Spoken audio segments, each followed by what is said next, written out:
അപ്പോൾ പ്രോസിക്യൂഷൻ അദ്ദേഹത്തിനെതിരെ തെളിവുകൾ ഒരു സമയത്തും കൊടുക്കാൻ കഴിയുന്നില്ല. വ്യക്തമായിട്ടുള്ള സാക്ഷിമൊഴികളില്ല, വ്യക്തമായിട്ടുള്ള തെളിവുകളില്ല. അപ്പോൾ തെളിവുകൾ ഫില്ല് ചെയ്യാതെ വരുമ്പോൾ എന്ത് ചെയ്യുന്നു? പുതിയ പുതിയ ആളുകളെ കൊണ്ടുവന്ന് എന്ത് ചെയ്യുന്നു?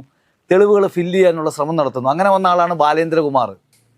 അപ്പോൾ തെളിവുകൾ ആകെപ്പാടെ എന്ത് ചെയ്യുന്നു? ബാലേന്ദ്രകുമാർ മാത്രമേ എന്ത് ചെയ്തിട്ടുള്ളൂ?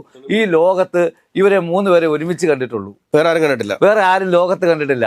അതായത് ഈ പറയുന്ന ക്രിമിനലുകളായിട്ടുള്ള പൾസർ സുനിയെയും അല്ല ദിലീപിനെയും എല്ലാ ആളുകളെയും ഒരുമിച്ച് കണ്ടിട്ടുള്ളത് ബാലേന്ദ്രകുമാർ മാത്രമാണ്. അപ്പോൾ ആ ബാലേന്ദ്രകുമാർ തുടക്കത്തിലൊക്കെ ബാലേന്ദ്രകുമാർ വേറെ എങ്ങും അദ്ദേഹം മരണപ്പെട്ടു പോയി എങ്കിലും അദ്ദേഹത്തെക്കുറിച്ച് പരാമർശിക്കുന്നതിൽ ഖേദിക്കുന്നുണ്ട്. എങ്കിൽ പോലും ആ തുടക്ക സമയത്ത് അദ്ദേഹത്തിന് അത് പറയാമായിരുന്നു. പെൺകുട്ടി ഇത്തരത്തിൽ അതായത് ഒരു അതിജീവിത രൂപപ്പെട്ടപ്പോൾ അദ്ദേഹത്തിന് പറയാമായിരുന്നു.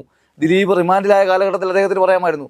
അവിടെ ഒന്നും പറയാതെ ഒരു കൃത്യമായ സമയത്ത് അദ്ദേഹം എൻട്രിങ് ചെയ്യുന്നു.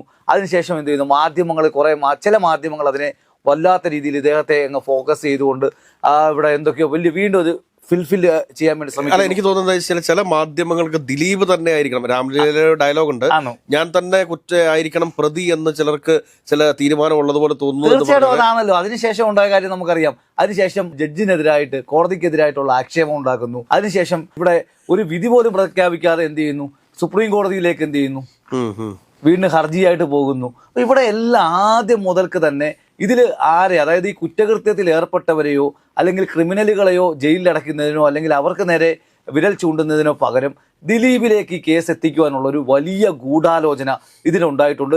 ഞാൻ പറയുന്നത് ഇതിൽ 2 ഗൂഢാലോചന കേസ് ഇനിയും പോലീസ് അന്വേഷിക്കേണ്ട നിർബന്ധിതമാവുകയാണ് ഇതോടുകൂടി. അതായത് ഒന്നാമത്തെ ഗൂഢാലോചന എന്ന് പറയുന്നത് നടിയെ ആക്രമിച്ച അതുമായിട്ട് ബന്ധപ്പെട്ടുള്ള ഗൂഢാലോചന.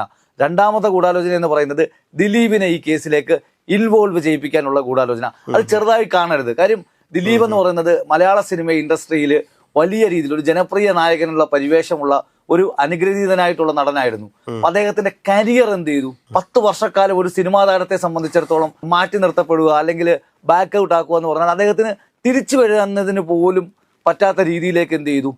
അദ്ദേഹത്തിനെതിരായിട്ട് നടന്ന ഗൂഢാലോചന വളരെ ഉദാഹരണമാണ്.